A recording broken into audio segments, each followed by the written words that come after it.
الحمد لله الذي خلق الإنسان علمه البيان. الحمد لله الذي أنزل القرآن في شهر رمضان هدى للناس وبينات من الهدى والفرقان. اللهم صل على محمد وعلى آل محمد كما صليت على إبراهيم وعلى آل إبراهيم إنك حميد مجيد. وبارك على محمد وعلى آل محمد كما باركت على إبراهيم وعلى آل إبراهيم إنك حميد مجيد. إن أريد إلا الإصلاح ما استطعت وما توفيقي إلا بالله عليه توكلت وإليه أنيب. رب اشرح لي صدري ويسر لي أمري واحلل عقدة من لساني يفقهوا قولي. يا أيها الذين آمنوا اتقوا الله حق تقاته ولا تموتن إلا وأنتم مسلمون. ബഹുമാന്യനായ അധ്യക്ഷ സുഹൃത്തെ, വേദിയിലിരിക്കുന്ന വിശിഷ്ടരായ വ്യക്തിത്വങ്ങളെ, പ്രിയമുള്ള സഹോദരികളെ, സഹോദരന്മാരെ, അസ്സലാമു അലൈക്കും വറഹ്മത്തുള്ളാഹി വബറകാതുഹു. അള്ളാഹുവിൻ്റെ അപാരമായ അനുഗ്രഹത്താൽ മുസ്ലിം സമൂഹത്തിൽ ജനിക്കുവാനും വളരുവാനും അവസരമുണ്ടായിട്ടുള്ളവരാണ് നമ്മിൽ മഹാഭൂരിപക്ഷവും. ഉലായിക അലാ ഹുദം മിർ റബ്ബിഹിം വ ഉലായിക ഹുമുൽ മുഫ്ലിഹൂൻ. അവർ അവരുടെ നാഥനിൽ നിന്നുള്ള സന്മാർഗത്തിലാണ്, അവർ വിജയികളുമാണ് എന്ന് പറഞ്ഞവരുടെ കൂട്ടത്തിൽ, അള്ളാഹു പ്രശംസിച്ചവരുടെ കൂട്ടത്തിൽ ഉൾപ്പെടുവാനാണ് അള്ളാഹു നമ്മെ അനുഗ്രഹിച്ചിട്ടുള്ളത്. ഇസ്ലാമിക ആദർശവും ഇസ്ലാമിക വിശ്വാസവും സ്വീകരിക്കുന്നതിന് ഒരു പ്രയാസവും അനുഭവിക്കേണ്ടി വന്നിട്ടില്ലാത്തവരാണ് നമ്മിൽ മഹാഭൂരിപക്ഷവും. നമ്മുടെ മാതാപിതാക്കൾ മുസ്ലിങ്ങളായി എന്നതിൻ്റെ പേരിൽ അവരുടെ ഓരം പറ്റി,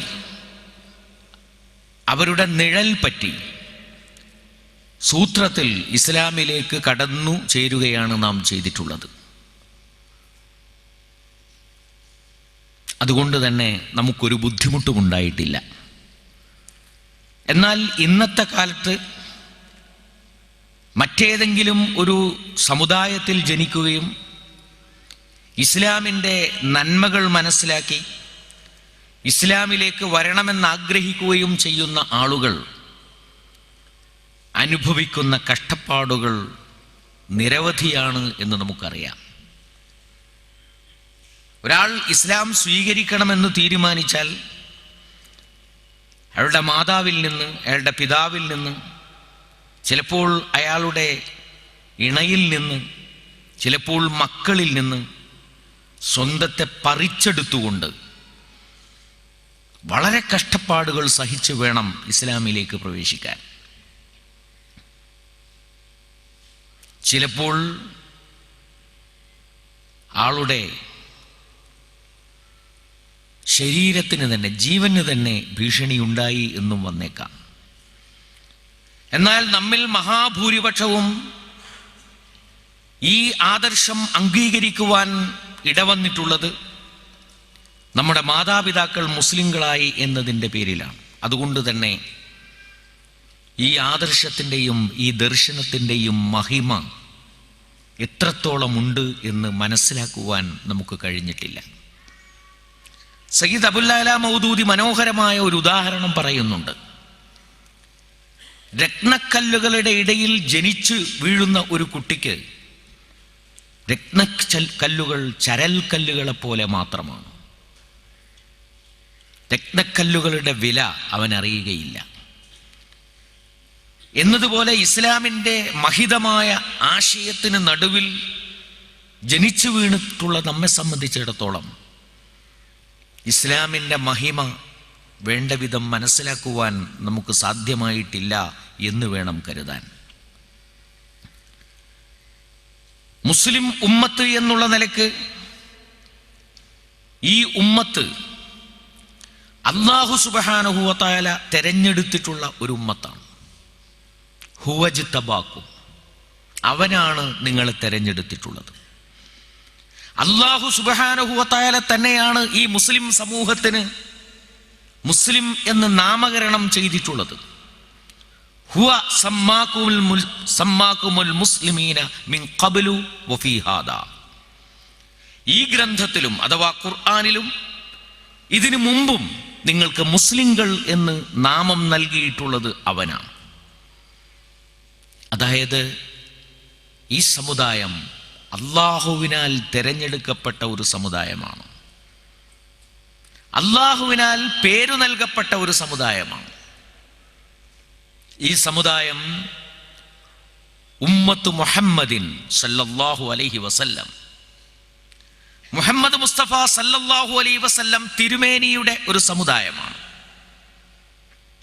തിരുമേനി അന്ത്യപ്രവാചകനാണ്. തിരുമേനി സല്ലല്ലാഹു അലൈഹി വസല്ലം അഷ്റഫുൽ ഖൽഖ്, അള്ളാഹുവിൻ്റെ സൃഷ്ടികളിൽ ഏറ്റവും വിശിഷ്ടൻ എന്ന് വിശേഷിപ്പിക്കപ്പെട്ടിട്ടുള്ള മാന്യദേഹമാണ്. ആ മുഹമ്മദ് മുസ്തഫ സല്ലല്ലാഹു അലൈഹി വസല്ലം തിരുമേനിയുടെ ഉമ്മത്തിൽപ്പെട്ടവരാണ് നമ്മൾ. എന്നാൽ ഉമ്മത്ത് എന്ന് പറഞ്ഞാൽ എന്താണ് എന്ന് നമ്മൾ മനസ്സിലാക്കിയിട്ടില്ല വേണ്ടും വിധം. ഉമ്മത്ത് എന്നതുകൊണ്ട് നമ്മൾ ഉദ്ദേശിക്കുന്നത് കേവലമായ ഒരു വംശം എന്നോ ഒരു സമുദായം എന്നോ ആണ്. എന്നാൽ ഉമ്മത്തിന്റെ അർത്ഥം വംശം എന്നല്ല. ഉമ്മത്തിന് അതിലുപരിയായ ഒരർത്ഥമുണ്ട്. രണ്ട് വാക്കിന് നമ്മൾ ഒരേ അർത്ഥം പറയാറുണ്ട്. ഉമ്മത്തിന് സമുദായം എന്ന അർത്ഥം പറയും, ഖൗമിന് സമുദായം എന്നൊരർത്ഥം പറയും. മുത്ത് റസൂലിന്റെ ഉമ്മത്തികൾ എന്ന് പറയുമ്പോൾ ഉമ്മത്ത് എന്ന വാക്ക് നമ്മൾ കേൾക്കുന്നുണ്ട് വാഴലുകളുടെ വാക്കുകളിലൂടെ. വഅലമു ഉമ്മത്ത സയ്യിദിന മുഹമ്മദ് എന്ന് ചില ഘട്ടങ്ങളിൽ വാഴല് പറയുന്ന മുസ്ലിംമാർ പറയുമ്പോൾ അവിടെയും ഉമ്മത്ത് എന്ന വാക്ക് നാം കേൾക്കുന്നുണ്ട്. ഉമ്മത്ത് എന്ന വാക്ക് നമുക്ക് സുപരിചിതമാണ്. അതിന് നമ്മൾ മലയാളത്തിൽ പറയുന്ന അർത്ഥം സമുദായം എന്നാണ്. മറ്റൊരു വാക്കുണ്ട് ഖൗം എന്ന വാക്ക്. ചിലപ്പോൾ നമ്മൾ ആളുകളെ പരിചയപ്പെടുത്തുമ്പോൾ പറയും അയാൾ ഖൗമാണ് അല്ലെങ്കിൽ നോൺ ഖൗമാണ്. അവിടെ ഖൗം എന്നതിന് നമ്മൾ സമുദായം എന്ന് അർത്ഥം കൊടുക്കുന്നു. എന്നാൽ ഖൗം എന്ന വാക്കിന്റെ അർത്ഥമാണ് ഒരു വംശീയ ജനവിഭാഗം അല്ലെങ്കിൽ ഒരു ദേശീയ ജനവിഭാഗം. ഒരു വംശത്തിൽ പിറന്നു എന്നതുകൊണ്ട് ഒരു ഖൗമാകും, ഒരു ദേശത്തിൽ ജനിച്ചു എന്നതുകൊണ്ട് ഒരു ഖൗമാകും. പക്ഷേ അതുകൊണ്ടൊന്നും ഒരു ഉമ്മത്ത് ആവുകയില്ല. ഉമ്മത്ത് എന്നതിന്റെ വിശദീകരണം ഖുർആനിന്റെ മുഫസ്സിറുകൾ പറഞ്ഞിട്ടുണ്ട്. അൽ ഉമ്മത്തു ഖൗമും മഅർ റിസാല. ഉമ്മത്ത് എന്ന് പറഞ്ഞാൽ ഒരു ദൗത്യമുള്ള സമൂഹം എന്നാണ് അർത്ഥം. പ്രവാചകന്മാർ വരുന്നത് ഖൗമുകളിലേക്കാണ്, വംശീയ ജനവിഭാഗങ്ങളിലേക്കാണ്, ദേശീയ ജനവിഭാഗങ്ങളിലേക്കാണ്. അവർ വന്നിട്ട് ആ സമൂഹത്തെ അഭിസംബോധന ചെയ്യുന്നു. എന്താണ് അഭിസംബോധന? യാ ഖൗമി, എൻ്റെ സമുദായമേ എന്നാണ് അഭിസംബോധന. എൻ്റെ സമുദായമേ, എൻ്റെ ജനമേ എന്നാണ് അഭിസംബോധന. എൻ്റെ രാജ്യ നിവാസികളായ ആളുകളെ, എൻ്റെ ഗ്രാമത്തിൽ വസിക്കുന്നവരെ, എൻ്റെ പട്ടണത്തിൽ വസിക്കുന്നവരെ, അല്ലെങ്കിൽ എൻ്റെ വംശത്തിൽ ജനിച്ചിട്ടുള്ളവരെ എന്നാണ് ആ അഭിസംബോധനയുടെ അർത്ഥം. യാ ഖൗമി. ആ അഭിസംബോധനയ്ക്ക് ശേഷം അവർക്ക് നിർദ്ദേശങ്ങൾ നൽകുന്നു. ആ നിർദ്ദേശങ്ങൾ അംഗീകരിച്ചുകൊണ്ട് ആ പ്രവാചകൻ കൊണ്ടുവന്ന ആശയം സ്വീകരിച്ചുകൊണ്ട് പ്രവാചകൻ ഏറ്റെടുത്തിട്ടുള്ള ദൗത്യം ഏറ്റെടുക്കുവാൻ തയ്യാറാകുമ്പോഴാണ് ആ തയ്യാറാകുന്നവരെ കുറിച്ച് ആ പ്രവാചകന്റെ ഉമ്മത്ത് എന്ന് പറയുന്നത്. പ്രവാചകന്റെ ആദർശം ഏറ്റെടുത്തവർ, പ്രവാചകൻ ഏറ്റെടുത്തിട്ടുള്ള ദൗത്യം ഏറ്റെടുത്ത് അത് നിർവഹിക്കാൻ തീരുമാനിച്ചിട്ടുള്ള ആളുകളെയാണ് പ്രവാചകന്റെ ഉമ്മത്ത് എന്ന് പറയുന്നത്. ഉമ്മത്ത് വ്യത്യസ്ത ഖൗമുകളിൽപ്പെട്ട ആളുകളായേക്കാം. പ്രവാചകൻ സല്ലല്ലാഹു അലൈഹി വസല്ലം മദീനയിൽ ജീവിക്കുമ്പോഴാണ് പ്രവാചകൻ സല്ലല്ലാഹു അലൈഹി വസല്ലമയ്ക്ക് ഒരു ഉമ്മത്ത്, വിശാലമായിട്ടുള്ള ഒരു ഉമ്മത്ത് രൂപപ്പെട്ടു വന്നത്. അതിൽ മക്കയിൽ നിന്ന് ഹിജറ ചെയ്തു വന്നവരുണ്ടായിരുന്നു, മദീനയിലെ തദ്ദേശവാസികളായ ആളുകളുണ്ടായിരുന്നു. അവർ രണ്ട് രാജ്യത്തിലെ ജനങ്ങളാണെങ്കിലും ആ രണ്ട് രാജ്യത്തിലെ ജനങ്ങളും പ്രവാചകൻ സല്ലല്ലാഹു അലൈഹി വസല്ലമയുടെ ഉമ്മത്തിൽ ഉൾപ്പെടുന്നു. അവരിൽ ഔസ് ഗോത്രത്തിൽപ്പെട്ട ആളുകളുണ്ടായിരുന്നു, ഖസ്റജ് ഗോത്രത്തിൽപ്പെട്ട ആളുകളുണ്ടായിരുന്നു. രണ്ട് ഗോത്രങ്ങളിൽപ്പെട്ട, രണ്ട് ഖൗമുകളിൽപ്പെട്ട ആളുകളായിരുന്നുവെങ്കിലും പ്രവാചകനിൽ വിശ്വസിക്കുകയും പ്രവാചകൻ കൊണ്ടുവന്നുള്ള ആദർശം അംഗീകരിക്കുകയും പ്രവാചകൻ സല്ലല്ലാഹു അലൈഹി വസല്ലം ഏറ്റെടുത്തിട്ടുള്ള ദൗത്യം ഏറ്റെടുക്കുകയും ചെയ്തപ്പോൾ അവർ പ്രവാചകന്റെ ഉമ്മത്തിൽപ്പെടുന്നു എന്നർത്ഥം. പേർഷ്യയിൽ നിന്ന് വന്ന സൽമാനുൽ ഫാരിസി ഉണ്ടായിരുന്നു, അബസീനിയയിൽ നിന്ന് വന്നിട്ടുള്ള ബിലാൽ ബിൻ റബാഹ് റളിയല്ലാഹു തആല അൻഹു ഉണ്ടായിരുന്നു, റോമിൽ നിന്ന് വന്നിട്ടുള്ള സുഹൈബ് റളിയല്ലാഹു തആല അൻഹു ഉണ്ടായിരുന്നു. അവർ വ്യത്യസ്ത ഭൂഖണ്ഡങ്ങളിൽ നിന്ന് വന്നവരാണെങ്കിലും പ്രവാചകൻ സല്ലല്ലാഹു അലൈഹി വസല്ലമയിൽ വിശ്വസിക്കുകയും പ്രവാചകൻ സല്ലല്ലാഹു അലൈഹി വസല്ലം കൊണ്ടുവന്ന ദൗത്യം ഏറ്റെടുക്കുവാൻ മുന്നോട്ട് വരികയും ചെയ്തപ്പോൾ അവർ പ്രവാചകൻ സല്ലല്ലാഹു അലൈഹി വസല്ലമയുടെ ഉമ്മത്തിൽപ്പെട്ടവരായി. ഇതിനാണ് ഉമ്മത്ത് എന്ന് പറയുന്നത്, പ്രവാചകൻ സല്ലല്ലാഹു അലൈഹി വസല്ലമയുടെ ഉമ്മത്ത് എന്ന് പറയുന്നത്. പ്രവാചകൻ സല്ലല്ലാഹു അലൈഹി വസല്ലമയുടെ ഉമ്മത്തിൽപ്പെട്ടവരാണ് എന്ന് അഭിമാനത്തോടുകൂടി പറയാൻ കഴിയണമെങ്കിൽ പ്രവാചകൻ സല്ലല്ലാഹു അലൈഹി വസല്ലം കൊണ്ടുവന്ന ആദർശം നെഞ്ചേറ്റുകയും ആ ആദർശത്തെ ഉയർത്തിപ്പിടിച്ചുകൊണ്ട് ലോകരുടെ മുമ്പാകെ പ്രത്യക്ഷപ്പെടുവാൻ, ലോകരുടെ മുമ്പാകെ ആ ആദർശത്തിന്റെ സാക്ഷികളായി തീരുവാൻ നമ്മൾ മുന്നോട്ട് വരേണ്ടതുണ്ട്. എങ്കിൽ മാത്രമേ നമുക്ക് റസൂലുള്ളാഹി സല്ലല്ലാഹു അലൈഹി വസല്ലമയുടെ ഉമ്മത്ത് എന്ന പേരിനോട് നീതി പുലർത്താൻ കഴിയുകയുള്ളൂ എന്നർത്ഥം. കേരളത്തിന്റെ പശ്ചാത്തലത്തിൽ നിന്ന് മാത്രം ഞാൻ സംസാരിക്കാം. കേരളത്തിൽ റസൂലിന്റെ ഉമ്മത്തികൾ എന്ന് സ്വയം അവകാശപ്പെടുന്ന ആളുകൾ ഏതാണ്ട് 85 ലക്ഷമുണ്ട്. 85 ലക്ഷം. കേരളത്തിൽ ആകെയുള്ളത് 3.5 കോടി ജനങ്ങളാണ്. ഈ 3.5 കോടി ജനങ്ങളിൽ 85 ലക്ഷം മുസ്ലിങ്ങളുണ്ട്.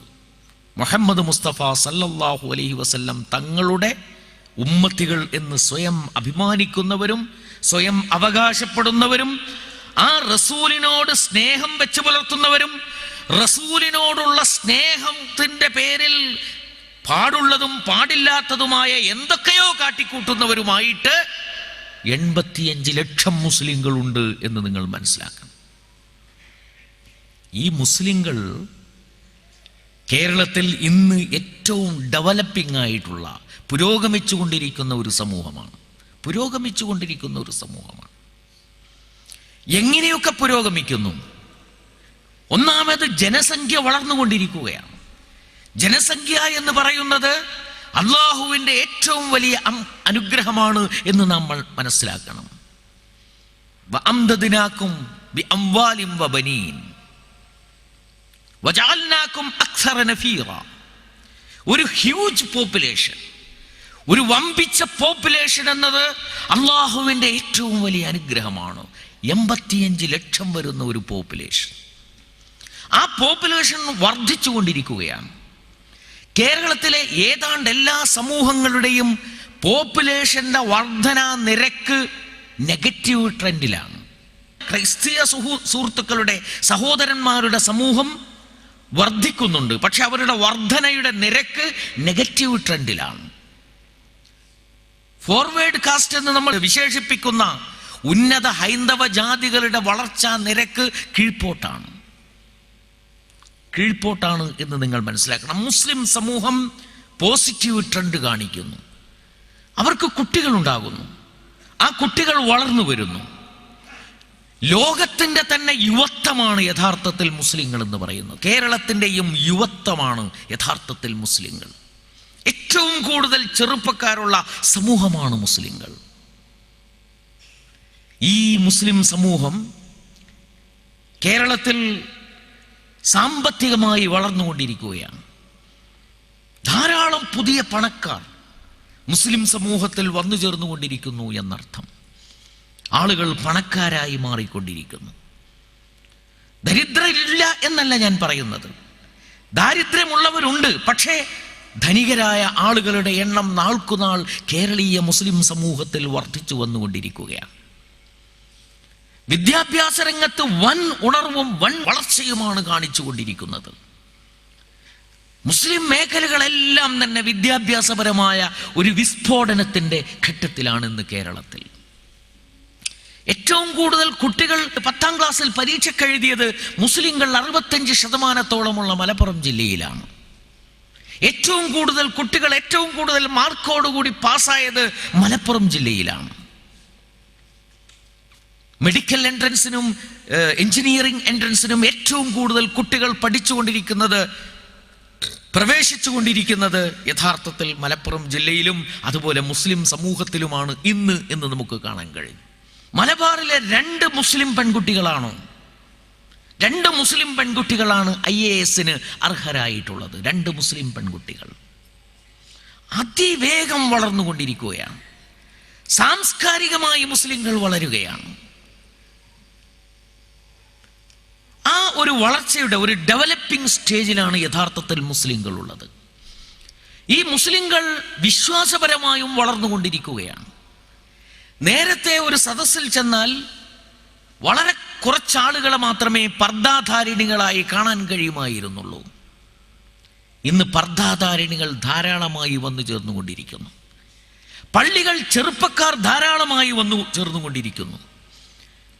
അനിസ്ലാമികമായ ചിന്താധാരകളിൽ നിന്ന് വിട്ടുകൊണ്ട് അനിസ്ലാമികമായ വഴികൾ ഉപേക്ഷിച്ചുകൊണ്ട് ദീനിയായ നിഷ്ഠയിലേക്ക് വരുന്നവരുടെ എണ്ണം വർദ്ധിച്ചുകൊണ്ടിരിക്കുന്നു. ഓരോ നഗരത്തിലും ഓരോ ഗ്രാമത്തിലും എത്രയോ പേർ വിശുദ്ധ ഖുർആൻ പഠിക്കുന്നതിന് വേണ്ടി മുന്നോട്ട് വരുന്നു. ഖുർആൻ സ്റ്റഡി സെന്ററുകൾ, ഖുർആൻ ലേണിംഗ് സൊസൈറ്റികൾ, ഖുർആൻ സ്റ്റഡി ക്ലാസുകൾ ഓരോ ഗ്രാമത്തിലും ഓരോ പട്ടണത്തിലും കൊണ്ടിരിക്കുകയാണ്. വിശുദ്ധ ഖുർആനിൻ്റെ പഠനം എന്നത് ഒരു പാഷൻ കണക്കെ, ഒരു വൈകാരിക തീവ്രതയോടുകൂടി ആളുകൾ സ്വീകരിച്ചു വരികയാണ് എന്ന് നമ്മൾ മനസ്സിലാക്കണം. അതാണ് ഞാൻ പറഞ്ഞത്, ഒരു ഡെവലപ്പിംഗ് സ്റ്റേജിലാണ്, ഒരു വർധനവിൻ്റെയും വളർച്ചയുടെയും ഗ്രോത്തിൻ്റെയും സ്റ്റേജിലാണ് യഥാർത്ഥത്തിൽ ഇന്ന് മുസ്ലിം സമൂഹമുള്ളത്. ഈ മുസ്ലിം സമൂഹം കേരളത്തിലെ പൊതുസമൂഹത്തിൻ്റെ 25%. 25%. അത്രയും വലിയൊരു പോപ്പുലേഷൻ മറ്റൊരു കമ്മ്യൂണിറ്റിക്കും കേരളത്തിലില്ല. മുസ്ലിങ്ങൾ ന്യൂനപക്ഷമെന്ന് നമ്മൾ പറയും. പക്ഷേ ഭിന്ന വംശങ്ങളെയും സമൂഹങ്ങളെയും നമ്മൾ എടുത്തു പരിശോധിച്ച് നോക്കിയാൽ മുസ്ലിം സമൂഹം ആ കൂട്ടത്തിലെ ഏറ്റവും വലിയൊരു സമൂഹമാണ്. മുസ്ലിം സമുദായം ഈ ആശയം വേണ്ട വിധം ഉൾക്കൊണ്ടിട്ടുണ്ടോ? ഉൾക്കൊണ്ടിട്ടില്ല എന്നാണ് ഞാൻ വിചാരിക്കുന്നത്. മുസ്ലിം സമുദായത്തിന് പുറത്തുള്ളവർ ഈ ആശയം വേണ്ട വിധം ഉൾക്കൊണ്ടിട്ടുണ്ടോ? ഉൾക്കൊണ്ടിട്ടില്ല എന്നാണ് ഞാൻ വിചാരിക്കുന്നത്. നമ്മുടെ ഭരണകൂടം ഇത് വേണ്ട വിധം ഉൾക്കൊണ്ടിട്ടുണ്ടോ? ഉൾക്കൊണ്ടിട്ടില്ല. നമ്മുടെ പോലീസ് ഇത് വേണ്ട വിധം ഉൾക്കൊണ്ടിട്ടുണ്ടോ? ഉൾക്കൊണ്ടിട്ടില്ല. നമ്മുടെ ഉദ്യോഗസ്ഥന്മാർ ഇത് വേണ്ട വിധം ഉൾക്കൊണ്ടിട്ടുണ്ടോ? ഉൾക്കൊണ്ടിട്ടില്ല.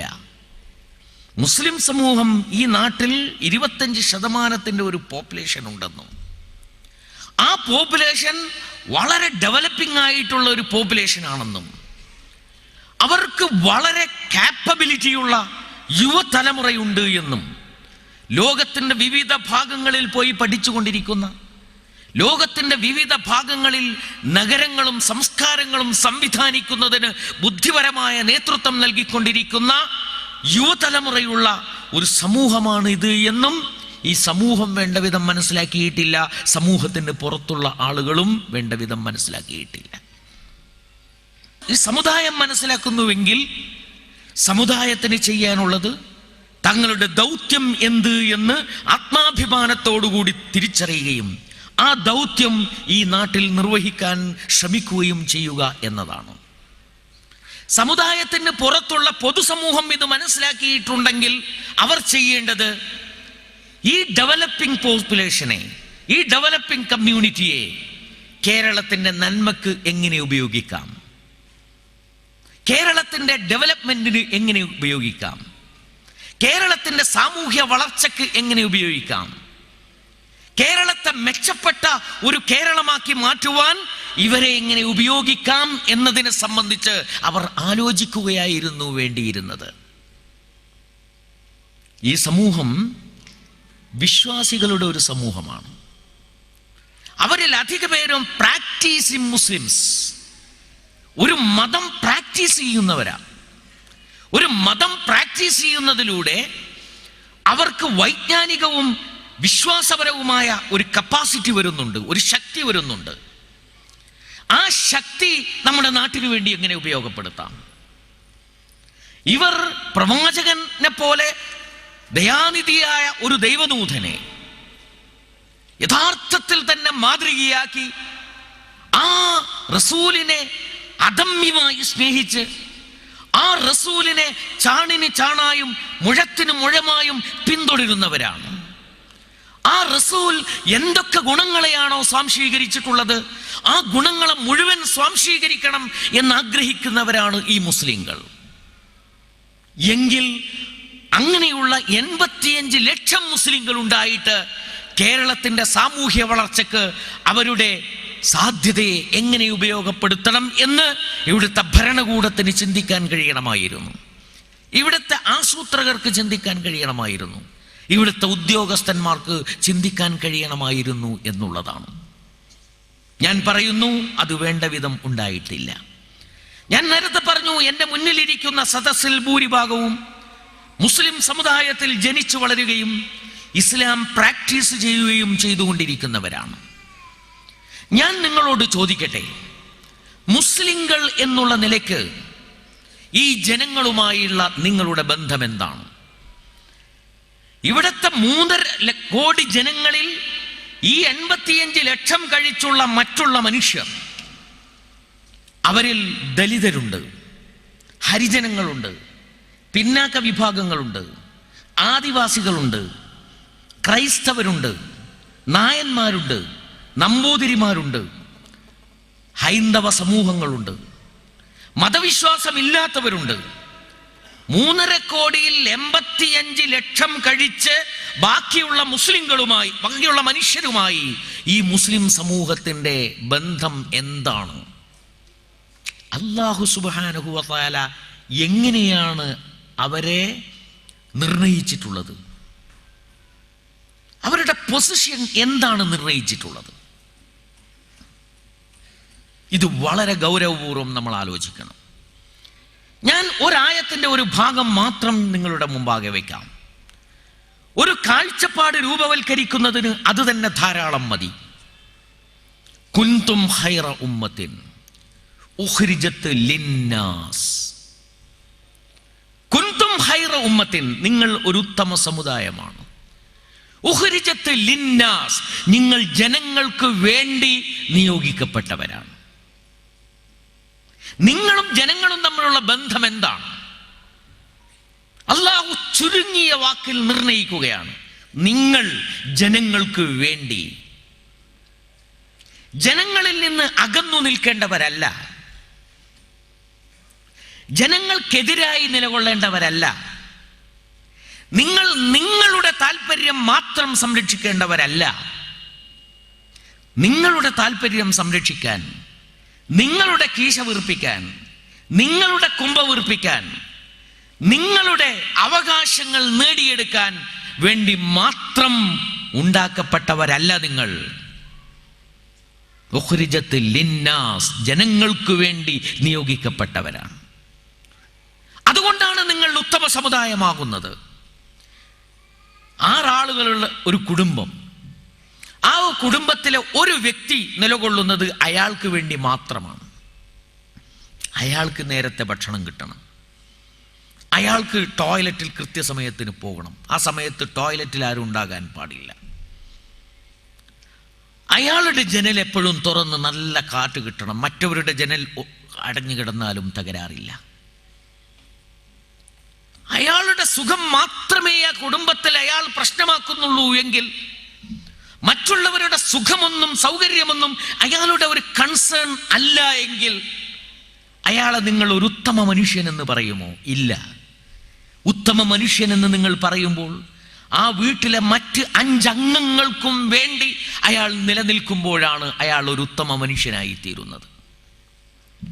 100 വീടുകളുള്ള ഒരു ഗ്രാമം, ആ ഗ്രാമത്തിലെ ഒരു കുടുംബം വിചാരിക്കുന്നു ഞങ്ങൾ ആണ് യഥാർത്ഥത്തിൽ ഈ ഗ്രാമത്തിലെ അവകാശികൾ, ഞങ്ങളുടെ സൗകര്യമാണ് സൗകര്യം, ഞങ്ങളുടെ വീട്ടിലേക്ക് റോഡ് വേണം, വേറെ വീട്ടിലേക്കുള്ള റോഡൊക്കെ തടയപ്പെട്ടാലും, ഞങ്ങളുടെ വീട്ടിലേക്ക് കരണ്ട് വേണം, ബാക്കിയുള്ള ലൈൻ മുഴുവൻ കട്ടായാലും ശരി, ഞങ്ങൾക്ക് ഗ്യാസ് കിട്ടണം, മറ്റ് ഗ്യാസ് മുഴുവൻ തടയപ്പെട്ടാലും ശരി എന്ന് ഒരു കുടുംബം വിചാരിക്കുന്നുണ്ടെങ്കിൽ ആ കുടുംബത്തെ നിങ്ങൾ പൊറുപ്പിക്കുക. ഈ വസ്തുത, അവരങ്ങനെ ചിന്തിക്കുന്നു എന്ന വസ്തുത നിങ്ങൾക്ക് മനസ്സിലാകുന്നത് വരെ മാത്രമായിരിക്കും. നിങ്ങൾക്ക് മനസ്സിലായി കഴിഞ്ഞാൽ നിങ്ങൾ ആ കുടുംബത്തെ ആ ഗ്രാമത്തിൽ നിന്ന് പുറന്തള്ളുവാൻ വേണ്ടി ശ്രമിക്കും. കാരണം ആ കുടുംബത്തെ സംബന്ധിച്ച് ഒരിക്കലും ഒരു ഉത്തമ കുടുംബം എന്ന് പറയാൻ കഴിയില്ല. ഇത് ശരിയാണെങ്കിൽ സമുദായത്തെ സംബന്ധിച്ചിടത്തോളം അത് ബാധകമാണ്. നിരവധി സമുദായങ്ങൾ ജീവിക്കുന്ന ഒരു കേരളം. നേരത്തെ പറഞ്ഞതുപോലെ നമ്പൂതിരിമാരുണ്ട്, നായന്മാരുണ്ട്, അതുപോലെ ദലിതരുണ്ട്, പിന്നാക്ക ജാതിയുണ്ട്, ഹരിജനങ്ങളുണ്ട്, പല ജാതി ആളുകളാണ്, ക്രൈസ്തവരുണ്ട്. അവർ തന്നെ വ്യത്യസ്ത സമൂഹങ്ങളായിട്ട് നിലകൊള്ളുകയാണ്. ഈ സമൂഹങ്ങൾക്കിടയിൽ ജീവിക്കുന്ന ഒരു സമുദായം, മുസ്ലിം സമുദായം. ഈ സമുദായം നിലകൊള്ളുന്നത് സ്വന്തം താല്പര്യത്തിന്റെ സംരക്ഷണത്തിന് വേണ്ടി മാത്രമാണെങ്കിൽ ഈ സമുദായത്തെക്കുറിച്ച് ഉത്തമ സമുദായം എന്നെങ്ങനെ പറയും? ഞങ്ങൾക്കത് വേണം, ഞങ്ങൾക്കിത് വേണം, ഞങ്ങൾക്ക് അവിടെ പോകണം, ഞങ്ങൾക്കിവിടെ പോകണം, ബാക്കിയുള്ള പ്രശ്നങ്ങളൊന്നും പ്രശ്നങ്ങളല്ലെങ്കിൽ നമ്മെ ഒരു ഉത്തമ സമുദായം എന്ന് വിശേഷിപ്പിക്കാൻ പറ്റില്ല. അതുകൊണ്ടാണ് അള്ളാഹു പറഞ്ഞത് കുൻതും ഖൈറ ഉമ്മ, നിങ്ങൾ ഉത്തമ സമുദായമാണ്, ഉഖ്രിജത്ത് ലിന്നാസ്, ജനങ്ങൾക്ക് വേണ്ടി നിയോഗിക്കപ്പെട്ടവരാണ് നിങ്ങൾ എന്ന് പറഞ്ഞിട്ടുള്ളത്. അതുകൊണ്ട് ഞാൻ പറഞ്ഞതിനർത്ഥം ഈ 85 ലക്ഷം മുസ്ലിങ്ങളും 3.5 കോടി മനുഷ്യർക്ക് വേണ്ടി നിയോഗിക്കപ്പെട്ടിട്ടുള്ളവരാണ്. ആ മനുഷ്യരിൽ എന്ത് ദൗത്യമാണ് നിർവഹിക്കേണ്ടത്? തഅ്മുറൂന ബിൽ മഅറൂഫ് വതൻഹൗന അനിൽ മുൻകർ, നിങ്ങൾ നന്മ കൽപ്പിക്കണം, നിങ്ങൾ തിന്മ വിരോധിക്കുകയും വേണം. നിങ്ങളുടെ കൂട്ടത്തിൽ അഥവാ ഉമ്മത്ത് മുസ്ലിമയിൽപ്പെട്ട മുഹമ്മദ് മുസ്തഫ സല്ലല്ലാഹു അലൈഹി വസല്ലമയുടെ ഉമ്മത്തിൽപ്പെട്ട ഒരു 10 ആള് ഒരു കമ്മ്യൂണിറ്റിയിലുണ്ടായാൽ, ഒരു സമൂഹത്തിലുണ്ടായാൽ, ഒരു ദേശത്തുണ്ടായാൽ, നിങ്ങളുടെ ദൗത്യം ആ പ്രദേശത്ത്, ആ ഖൗമിൽ നന്മ നിലനിർത്തുക എന്നതും അവിടെ തിന്മ വരാൻ അവസരം നൽകാതിരിക്കുക എന്നുള്ളതുമാണ്. അതാണ് ജനങ്ങൾക്ക് വേണ്ടി നിങ്ങൾ ചെയ്യേണ്ടത്. വിശുദ്ധ ഖുർആൻ എങ്ങനെയൊക്കെയാണ് അത് പറഞ്ഞിട്ടുള്ളത് എന്നാ വിചാരിച്ചത്? എല്ലാം ഉദ്ധരിക്കാൻ ഇപ്പോൾ സമയമില്ല. അല്ലദീന ഇമ്മക്കന്നാഹും ഫിൽ അർദ് അഖാമുസ് സലാത വആതവുസ് സകാത വഅമറൂ ബിൽ മഅറൂഫ് വനഹൂ അനിൽ മുൻകർ. നാം അവർക്ക് ഭൂമിയിൽ അധികാരം നൽകിയാൽ, ഭൂമിയുടെ ഒരു തുണ്ടിൽ ഒരു മേധാവിത്വം അവർക്ക് നൽകുകയാണെങ്കിൽ അവർ നമസ്കാരം നിലനിർത്തും, സകാത്തിന്റെ സംവിധാനങ്ങൾ ഉണ്ടാക്കും, വഅമറൂ ബിൽ മഅറൂഫ് വനഹൂ അനിൽ മുൻകർ, നന്മ കൽപ്പിക്കും, തിന്മ വിരോധിക്കും. ഭൂമിയിൽ അധികാരം കിട്ടുമ്പോൾ ചെയ്യേണ്ട കാര്യമാണ്. ഇനി വെറുതെ വഴിയിലിരിക്കുകയാണെങ്കിലോ? വെറുതെ കലുങ്കിലിരിക്കുകയാണ് ഒരു കൂട്ടർ. റസൂലുള്ളാഹി സല്ലല്ലാഹു അലൈഹി വസല്ലം പറഞ്ഞു, നിങ്ങൾ വഴിയിലിരിക്കുകയാണെങ്കിൽ വഴിയോടുള്ള ഹക്ക് പാലിക്കണം. സഹാബികൾ ചോദിച്ചു, വഴിയോടുള്ള ഹക്ക് എന്താണ്? പ്രവാചകൻ സല്ലല്ലാഹു അലൈഹി വസല്ലം പറഞ്ഞു, ഗള്ളുൽ ബസർ, കണ്ണുകൾ താഴ്ത്തണം. വഴിയിലിരിക്കുമ്പോൾ നിങ്ങളുടെ മുന്നിൽ കടന്നു പോകുന്നത് ഒരുപക്ഷെ നിങ്ങൾ കാണാൻ പറ്റാത്ത ആളുകളും സാധനങ്ങളും ഒക്കെ ആയിരിക്കും. ആ സമയത്ത് ഗള്ളുൽ ബസർ, കണ്ണ് താഴ്ത്തണം. അപ്പോൾ കണ്ണ് താഴ്ത്താനുള്ള ഒരു ആത്മവിശ്വാസമില്ലെങ്കിൽ, ആത്മനിയന്ത്രണ ശേഷിയില്ലെങ്കിൽ വഴിയിലിരിക്കരുത്. കണ്ണുകൾ തിരിച്ചെടുക്കാൻ കഴിയുന്നവനേ വഴിയിലിരിക്കാവൂ. വറദ്ദുസ്സലാം, സലാം മടക്കണം. സലാം പറഞ്ഞാൽ അയാൾ വഹാബിയാണോ മൗദൂദിയാണോ, അയാൾ തലയെക്കെട്ട് എങ്ങോട്ട് ചരിച്ചാണ് കെട്ടിയിട്ടുള്ളത്, കുപ്പായത്തിൻ്റെ അടിയിലെ കുടുക്ക് ഇട്ടിട്ടുണ്ടോ ഇട്ടിട്ടില്ലേ എന്നൊന്നും നോക്കരുത്. റദ്ദുസ്സലാം, സലാം മടക്കണം. അത് പറഞ്ഞു കഴിഞ്ഞതിന് ശേഷം വൽ അംറു ബിൽ മഅറൂഫ് വന്നഹ്യു അനിൽ മുൻകർ, നന്മ കൽപ്പിക്കണം, തിന്മ വിരോധിക്കണം. അപ്പൊ അധികാരം കിട്ടിയാലും നന്മ കൽപ്പിക്കണം, തിന്മ വിരോധിക്കണം. വെറുതെ വഴിയിലിരിക്കുകയാണെങ്കിലും നന്മ കൽപ്പിക്കണം, തിന്മ വിരോധിക്കണം. ഇത് ഒരു മുഅ്മിനിന്റെ ചുമതലയാണ്. ബാക്കിയുള്ള പ്രവാചകന്മാർ അവരുടെ സമൂഹങ്ങൾ അപ്രസക്തമായി തീർന്നത് എന്തുകൊണ്ടാണ്? ആ സമുദായങ്ങൾ ഉമ്മത്ത് മുസ്ലിമ എന്നുള്ള നിലയിൽ ദുർബലപ്പെട്ടു പോയത് എന്തുകൊണ്ടാണ്? ഖാനു ലാ യതനാഹൗന അൻ മുൻകരിൻ ഫഅലൂ, അവർ തിന്മയെ പരസ്പരം വിരോധിച്ചില്ല എന്നതുകൊണ്ടാണ് അവർ ദുർബലപ്പെട്ടു പോയത്. അവർ ഉത്തരവാദിത്തം നിർവഹിക്കാത്തവരായി രേഖപ്പെടുത്തപ്പെട്ടത്. അതുകൊണ്ടാണ് വീണ്ടും വീണ്ടും പ്രവാചകന്മാർ വരേണ്ടി വന്നത്. ആ പ്രവാചകന്മാരെ അവസാനിപ്പിച്ചുകൊണ്ട് മുഹമ്മദ് മുസ്തഫ സല്ലല്ലാഹു അലൈഹി വസല്ലം തിരുമേനിയും വരേണ്ടി വന്നത് അതുകൊണ്ട് തന്നെയാണ്. ഒരു സമൂഹത്തിൽ മുസ്ലിം സമുദായമുണ്ടെങ്കിൽ ആ മുസ്ലിം സമുദായം അവരെ സംസ്കരിച്ചെടുക്കുന്ന ഒരു ഉപ്പിൻ്റെ ഫലം ചെയ്യണം. ഉപ്പാണല്ലോ വസ്തുക്കളെ സംസ്കരിക്കുന്നത്. നമ്മൾ മൃഗങ്ങളെ അറുത്തു കഴിഞ്ഞാൽ അതിൻ്റെ തോല് ഉപ്പിൽ പുരട്ടി വെക്കുന്നു, ജീർണിച്ചു പോകാതിരിക്കാൻ ഉപ്പിൽ പുരട്ടി വെക്കുന്നു. ഉപ്പാണ് അതിൻ്റെ ശുദ്ധി നിലനിർത്തുന്നത്. ഇനി ജീർണിക്കണമെങ്കിലും ഉപ്പ് തന്നെയാണ്. നിങ്ങൾ എന്തെങ്കിലും ചത്തു കഴിഞ്ഞാൽ പഴയ കാലത്തേക്കൊക്കെ പുഴയിലേക്ക് എടുത്തിടും. പുഴയിൽ നിന്ന് അവസാനം അത് ചെന്നെത്തുന്നത് എവിടെയാണ്? അറബിക്കടലിലാണ് ചെന്നെത്തുന്നത്. കടലിൽ ചെന്നെത്തിക്കഴിഞ്ഞാൽ കുറച്ചു കാലം കൊണ്ട് അവിടെ ഉപ്പ് ജലമായതുകൊണ്ട് അത് ജീർണിച്ച് അങ്ങ് ലയിച്ചു പോകും. ഉപ്പ് വച്ച കലം പോലെ എന്ന് നമ്മൾ സാധാരണ പറയാറുണ്ട്. അപ്പോൾ ഉപ്പാണ് വസ്തുക്കളെ ശുദ്ധീകരിക്കുന്നതിന് അള്ളാഹു ഭൂമിയിൽ ഉണ്ടാക്കിയിട്ടുള്ള ഒരു ലവണം. എന്നാൽ അള്ളാഹു സുബ്ഹാനഹു വ തആല സൂക്ഷിച്ചു നോക്കുകയാണെങ്കിൽ അള്ളാഹു ഭൂമി തന്നെ ഉപ്പിലിട്ട് വെച്ചതാണ് എന്ന് തോന്നും. കാരണം ഭൂമിയുടെ 30% മാത്രമേ കരയുള്ളൂ, ബാക്കിയുള്ളതൊക്കെ കടലാണ്. മഹാഭൂരിഭാഗവും ഉപ്പ് വെള്ളമുള്ള കടലാണ്. ഈ ഉപ്പ് വെള്ളത്തിനുള്ളിലാണ് ഭൂമി ഇട്ട് വെച്ചിരിക്കുന്നത് കേടുവരാതിരിക്കാൻ. ഈ മുസ്ലിം സമുദായം മനുഷ്യ സമൂഹത്തെ സംസ്കരിക്കുന്നതിനുള്ള ഉപ്പാണ്. എന്നാൽ ഉപ്പ് തന്നെ ജീർണിച്ചു പോയാലോ, ചങ്ങലക്ക് തന്നെ ഭ്രാന്ത് പിടിച്ചാലോ, വേലി തന്നെ വിള തിന്നാൻ തുടങ്ങിയാലോ, അതാണ് ഇന്നത്തെ മുസ്ലിം സമൂഹത്തിന്റെ അവസ്ഥ എന്ന് നമ്മൾ മനസ്സിലാക്കും. ഞാൻ നേരത്തെ പറഞ്ഞത് മുസ്ലിം സമൂഹത്തിന്റെ ഒരു ഭാഗമാണ്. ഇനി മുസ്ലിം സമൂഹത്തിന്റെ രണ്ടാമത്തെ ഭാഗത്തിലേക്ക് ഞാൻ പ്രവേശിക്കാൻ പോവാണ്. മുസ്ലിം സമൂഹത്തിൽ ധാരാളക്കണക്കിന് തിന്മകൾ ഇന്ന് വർദ്ധിച്ചു വരികയാണ്. തിന്മകൾ വർദ്ധിക്കുകയാണ്. തിന്മകൾ വർദ്ധിക്കുന്നതിൻ്റെ മുന്നോടിയായി മുസ്ലിം സമൂഹത്തിൽ വർദ്ധിക്കുന്നത് മദ്യപാനമാണ്, മയക്കുമരുന്നുകളുടെ ഉപയോഗമാണ്. മദ്യപാനവും മയക്കുമരുന്നുകളുടെ ഉപയോഗവും ഞാനതിനെ വിശാലമായി കാണുന്ന ഒരു വ്യക്തിയാണ്.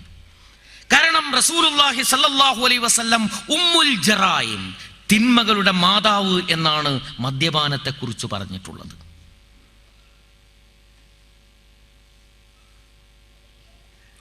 മദ്യപാനത്തിനെതിരെ കഠിനമായ അധ്വാനിച്ച ഒരു വ്യക്തി ഉണ്ടായിരുന്നു കേരളത്തിൽ, മന്മഥൻ സാർ. പഴയ ആളുകൾക്കൊക്കെ പരിചയമുണ്ടാകും. അദ്ദേഹം മനോഹരമായ ഒരു കഥ പറഞ്ഞിട്ടുണ്ട് ഈ ഹദീസിന്റെ വിശദീകരണം എന്നുള്ള നിലയിൽ. അദ്ദേഹം പറഞ്ഞു, ഒരു നമ്പൂതിരി, സനാതനായ ഒരു ഹിന്ദു, കുറ്റങ്ങളൊന്നും ചെയ്യരുത് എന്ന് ഉറപ്പിച്ച് തീരുമാനിച്ച് പ്രതിജ്ഞയെടുത്തിട്ടുള്ള ഒരു മനുഷ്യൻ. അദ്ദേഹത്തിൻ്റെ സുഹൃത്തുക്കളായ ചില ആളുകൾ വിചാരിച്ചു, ഇയാളെ കൊണ്ട് എന്തെങ്കിലും ഒരു തിന്മ ചെയ്യിച്ചേ പറ്റൂ. അങ്ങനെ അദ്ദേഹത്തെ കൊണ്ടുവന്ന് ഒരു റൂമിലടച്ചു. റൂമിലടക്കുമ്പോൾ 3 തെറ്റ് ചെയ്യാനുള്ള അവസരങ്ങൾ അദ്ദേഹത്തിന് നൽകിയിരുന്നു. ആ റൂമിൽ ഒരു ഗ്ലാസ് കള്ളുണ്ടായിരുന്നു, സുന്ദരിയായ ഒരു പെണ്ണുണ്ടായിരുന്നു, ചെറിയൊരു കുട്ടിയുണ്ടായിരുന്നു.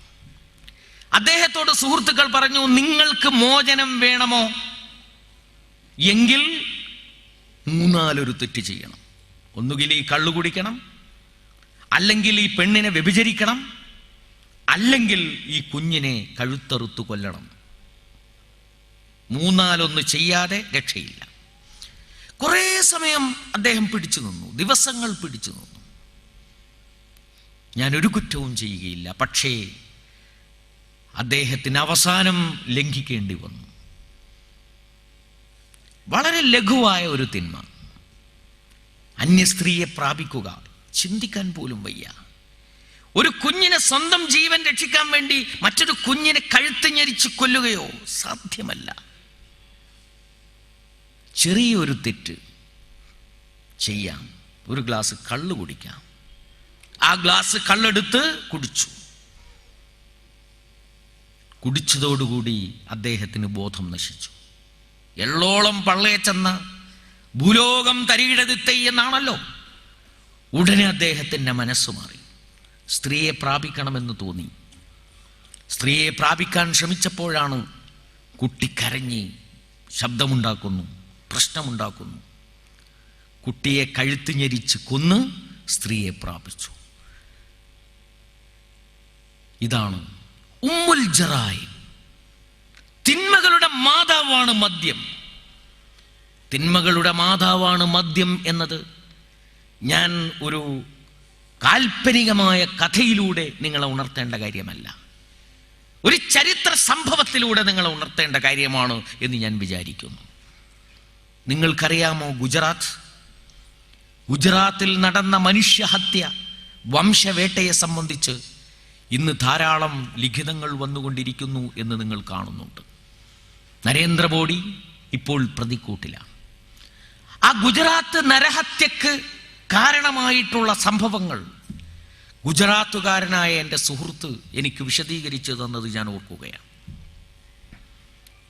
ഗുജറാത്തിലെ വംശഹത്യ നടക്കുന്നതിൻ്റെ 6 കൊല്ലം മുമ്പ് അവിടെ ഒരു ജാതീയമായ സംഘർഷമുണ്ടായിരുന്നു.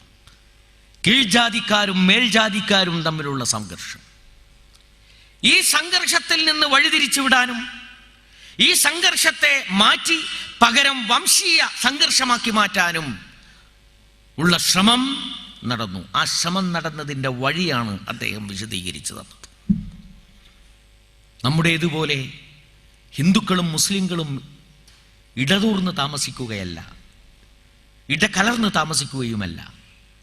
ഗല്ലികളാണ്, മുസ്ലിം ഗല്ലികൾ, ഹിന്ദു ഗല്ലികൾ. അങ്ങനെ ആദ്യമായി ചെയ്യുന്നത് മുസ്ലിം ഗല്ലികളിലേക്ക് ധാരാളം മദ്യം ഒഴുക്കുകയാണ്. മദ്യമാണ് നൽകുന്നത്. വളരെ ഈസിയായിട്ട് അവൈലബിൾ ആക്കുകയാണ് മദ്യം. മദ്യം അവർക്ക് ലഭ്യമാക്കുന്നു. മുസ്ലിം ചെറുപ്പക്കാർ, മുസ്ലിം വിദ്യാർത്ഥികൾ മയക്കുമരുന്നിൻ്റെയും മദ്യത്തിൻ്റെയും അടിമകളായിത്തീരും. അടിമകളായിത്തീരുന്നതോടുകൂടി മറ്റു തിന്മകളും അവരിൽ വന്നു ചേരും. അവർ കള്ളന്മാരായി മാറുന്നു, അവർ കൊള്ളക്കാരായി മാറുന്നു, കൊള്ളിവെപ്പുകാരായി മാറുന്നു, അവർ അതിൻ ഫലമെന്നോണം തന്നെ വ്യഭിചാരക്കാരായി മാറുന്നു. 1-2 വർഷം കൊണ്ട് ഈ മാറ്റം ഈ മുസ്ലിം ഗല്ലികളിൽ ഉണ്ടാക്കാൻ കഴിഞ്ഞു എന്നാണ്.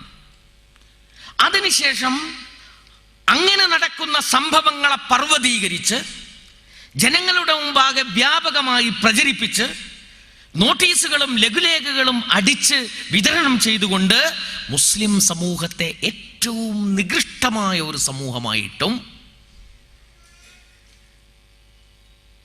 അടിച്ചു കൊല്ലേണ്ടവരും കത്തിച്ച് കരിച്ചു കളയേണ്ടവരുമായിട്ടുള്ള ഒരു സമൂഹമായിട്ടും ചിത്രീകരിക്കുവാൻ സവർണ വിഭാഗത്തിന് കഴിഞ്ഞു എന്നതാണ് ഗുജറാത്തിലെ എൻ്റെ സുഹൃത്ത് എന്നോട് പറഞ്ഞിട്ടുള്ള കാര്യം. ആളുകളെ ചുട്ടുകരിക്കുക. ഗർഭിണികളായ സ്ത്രീകളോട് പെട്രോൾ കുടിക്കാൻ പറയാണ്. അങ്ങനെ പെട്രോൾ വായിൽ ഒഴിച്ചിങ്ങനെ കുടിപ്പിക്കുകയാണ്. എന്നിട്ട് ശരീരത്തിൻ്റെ തലപ്പിന് തീ കൊടുക്കുക. ശരീരത്തിൻ്റെ തീ ഇങ്ങനെ വയറ്റിലേക്ക് ഇങ്ങോട്ട് എത്തുന്ന സമയത്ത് വയറ് പൊട്ടി പുറത്തേക്ക് വരികയാണ് ഈ പെട്രോൾ. ആ പെട്രോൾ അടക്കം കുഞ്ഞും ആളും കത്തിക്കരയുന്ന കാഴ്ച കണ്ടുകൊണ്ട് താണ്ഡവ നൃത്തമാടുവാൻ ഈ ശക്തികൾക്ക് കഴിയുന്നതിന് കാരണം എന്താണ്? അത്രയും നികൃഷ്ട ജീവികളാണ് മുസ്ലിങ്ങൾ എന്നുള്ള ധാരണ മറ്റേ സമൂഹത്തിൽ പടർത്തി എന്നതുകൊണ്ടാണ് അത് സംഭവിക്കുന്നത്. ഇനി നിങ്ങൾ വയനാട്ടിലെ പട്ടണങ്ങളിലേക്ക് വരിക. ഇനി നിങ്ങൾ വയനാട്ടിലെ ഉൾഗ്രാമങ്ങളിലേക്ക് ചെല്ലുക. മുസ്ലിം ചെറുപ്പക്കാരിൽ ഈ മദ്യപാനം വളർന്നുകൊണ്ടിരിക്കുന്നുണ്ടോ? മുസ്ലിം ഗല്ലികളെയും മുസ്ലിം പ്രദേശങ്ങളെയും നമ്മുടെ പോലീസ് ഡിപ്പാർട്ട്മെന്റ് ചുവന്ന മഷി കൊണ്ട് അടയാളപ്പെടുത്തുന്നുണ്ടോ എന്ന് നിങ്ങൾ നോക്കുക. പാലക്കാട് ജില്ലയിൽ ഒരു തെരുവുണ്ട്. സിറാജുന്നിസക്ക് ജന്മം നൽകിയ സിറാജുന്നിസ വെടിയേറ്റു വീണ ഒരു തെരുവ്, പുതുപ്പള്ളി തെരുവ് എന്നാണ് പറയുന്നത്. ആ തെരുവ് SP-യുടെ മേശപ്പുറത്തുള്ള മാപ്പിൽ ആ തെരുവിൻ്റെ നേരെ ചുവന്ന അടയാളമുണ്ട്. അത് മുസ്ലിം തെരുവാണ്. സൂക്ഷിക്കണം, ശ്രദ്ധിക്കണം. അവിടെ തിന്മ കേന്ദ്രീകരിക്കപ്പെട്ടിരിക്കുന്നു എന്ന് അവർ രേഖപ്പെടുത്തുകയാണ്. തെറ്റായി രേഖപ്പെടുത്തുകയല്ല, ശരിയായി രേഖപ്പെടുത്തുകയാണ്. ഞാൻ നേരത്തെ പറഞ്ഞതെന്താണ്? കുന്തും ഖൈറ ഉമ്മത്തിൻ ഉഖ്രിജത് ലിന്നാസ് തഅ്മുറൂന ബിൽ മഅറൂഫ് വതൻഹൗന അനിൽ മുൻകർ. 3.5 കോടി ജനങ്ങളിൽ നിന്ന് തിന്മയില്ലായ്മ ചെയ്യാൻ, 3.5 കോടി ജനങ്ങളിൽ നന്മ സ്ഥാപിച്ചെടുക്കുവാൻ അല്ലാഹുവിനാൽ നിയോഗിക്കപ്പെട്ട ഒരു സമൂഹം, റസൂലുള്ളാഹി സ്വല്ലല്ലാഹു അലൈഹി വസല്ലം തിരുമേനിയാൽ നിയോഗിക്കപ്പെട്ട ഒരു സമൂഹം, ഈ സമൂഹത്തിന്റെ ഇന്നത്തെ അവസ്ഥയാണ് ഇത് എന്ന് നിങ്ങൾ മനസ്സിലാക്കണം. നിങ്ങൾ ഈ ഖൈർ ഉമ്മത്ത് എന്നുള്ള നിലയിൽ ഉയരുക. ഖൈർ ഉമ്മത്ത് മറ്റുള്ളവർക്ക് വേണ്ടി നിലകൊള്ളുന്നവരാണെന്നും അവരിൽ നന്മ സ്ഥാപിക്കുവാനും തിന്മ ഇല്ലായ്മ ചെയ്യാനും ശ്രമിക്കേണ്ടവരാണെന്നുമുള്ള ഒരു ബോധം സ്വയം വളർത്തിയെടുക്കുക എന്ന് ഞാൻ നിങ്ങളോട് ആഹ്വാനം ചെയ്യുകയാണ്. മുസ്ലിം സമൂഹത്തിൻ്റെ ദൗത്യത്തെക്കുറിച്ച് ഖുർആനിൽ വേറെയും ഒരുപാട് കാര്യങ്ങൾ പറഞ്ഞിട്ടുണ്ട്. അതിലൊരു കാര്യവും കൂടി ഒരായത്തിൻ്റെ ഒരു ഭാഗം എന്നുള്ള നിലയ്ക്ക് നിങ്ങളെ കേൾപ്പിക്കുകയാണ്. വകദാലിക ജഅൽനാകും ഉമ്മതൻ വസതൻ ലിതകൂനു ശുഹദാഅ അലന്നാസ് വയകൂന റസൂലു അലൈക്കും ഷഹീദാ വതകൂനു ശുഹദാഅ അലന്നാസ് വയകൂന റസൂലു അലൈക്കും ഷഹീദാ. അല്ല, മനോഹരമായ ഒരു അവതരണം. നിങ്ങൾ ഒരു മധ്യമ സമുദായമാണ്. മധ്യമ സമുദായം എന്ന ഉമ്മത്ത് വസത്ത് എന്ന വാക്കിന് വിപുലമായ അർത്ഥങ്ങളുണ്ട്.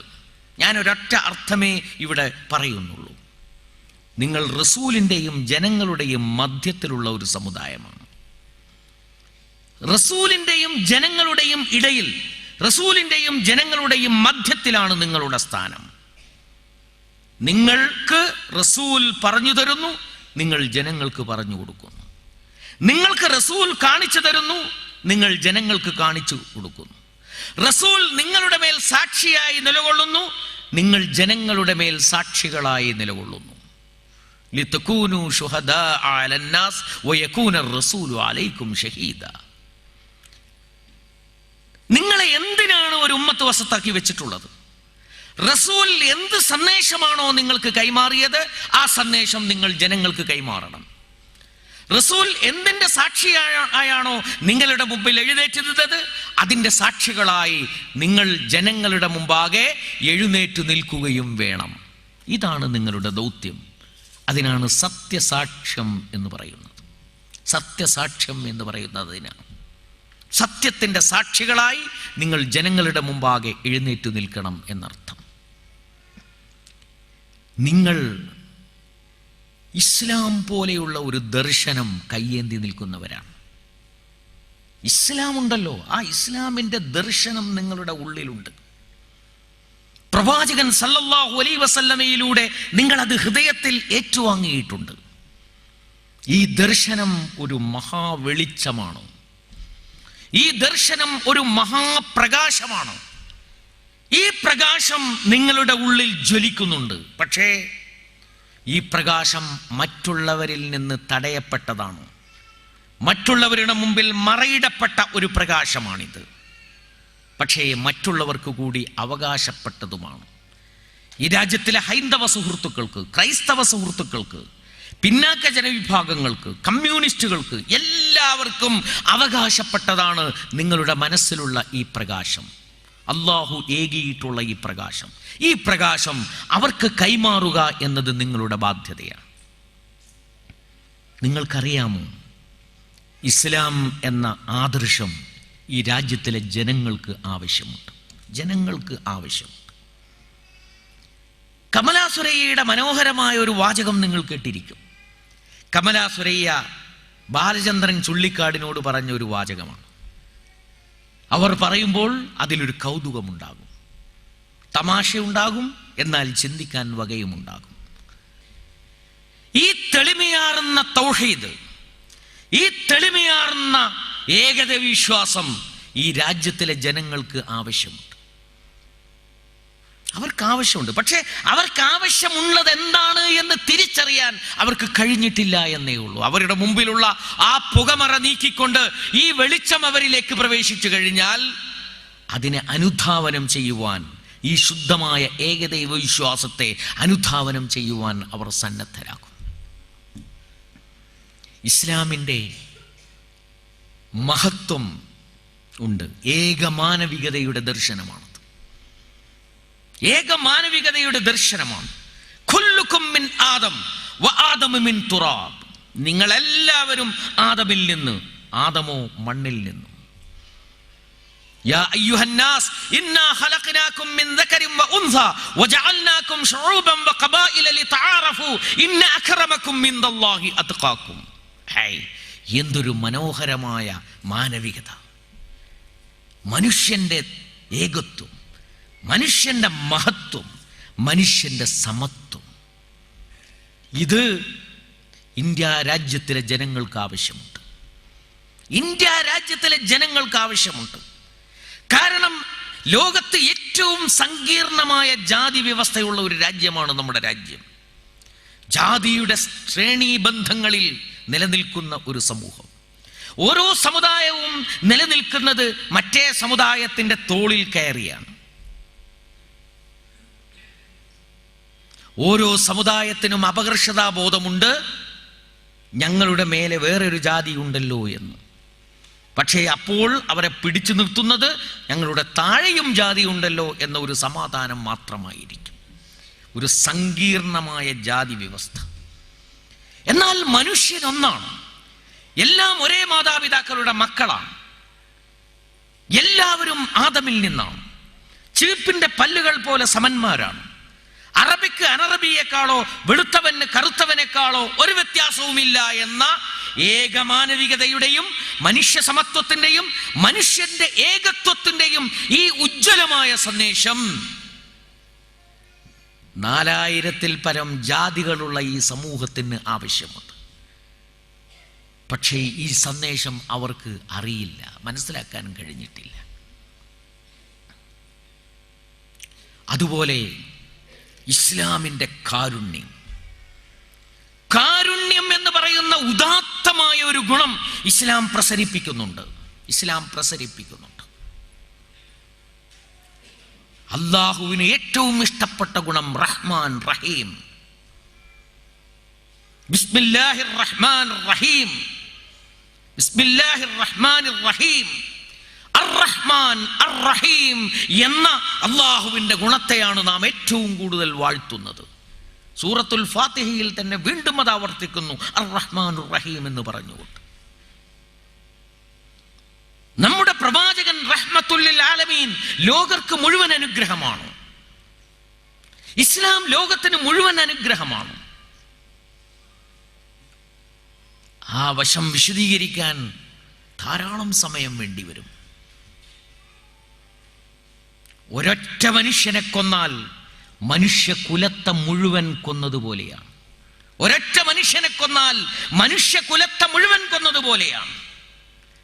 ഒരൊറ്റ മനുഷ്യനെ ജീവിക്കാൻ അനുവദിച്ചാൽ, ജീവിക്കുന്നതിന് സഹായം നൽകിയാൽ മനുഷ്യകുലത്തിന് മുഴുവൻ ജീവിക്കാൻ സഹായം നൽകിയതുപോലെയാണ് എന്ന് പഠിപ്പിച്ച വിശുദ്ധ ഖുർആൻ കാരുണ്യത്തിന്റെ ഫിലോസഫിയാണ്, കാരുണ്യത്തിന്റെ ഐഡിയോളജിയാണ്, കാരുണ്യത്തിന്റെ മീമാംസയാണ്. ആ കാരുണ്യം കേരളത്തിലെ ജനങ്ങൾക്ക് ആവശ്യമുണ്ട്, ഇന്ത്യയിലെ ജനങ്ങൾക്ക് ആവശ്യമുണ്ട്. നിങ്ങൾ കേൾക്കുന്നില്ലേ TP രാമചന്ദ്രന്റെ കൊല? ഏതാനും ദിവസങ്ങളായി നമ്മുടെ മനസ്സിനെ മതിച്ചുകൊണ്ടിരിക്കുന്ന ഒരു കാര്യമാണ്. ഒരു മനുഷ്യന്റെ മുഖത്ത് 50-ൽ പരം മുറിവുകൾ, വെട്ടിക്കൊലപ്പെടുത്തുകയാണ്, ബോംബെറിഞ്ഞ് ഭീതി സൃഷ്ടിച്ച് വെട്ടിക്കൊല്ലുകയാണ്. എന്തൊരു ക്രൂരത, എന്തൊരു ക്രൂരത! ഈ ക്രൂരതയിൽ നമ്മുടെ പെണ്ണുങ്ങൾക്ക് മനം എടുത്തിട്ടില്ലേ?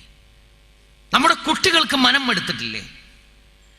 ഈ ഇരിക്കുന്ന പുരുഷന്മാർക്ക് മനം എടുത്തു പോയിട്ടില്ലേ? ഇതിനിയും കാണാനൊക്കുമോ?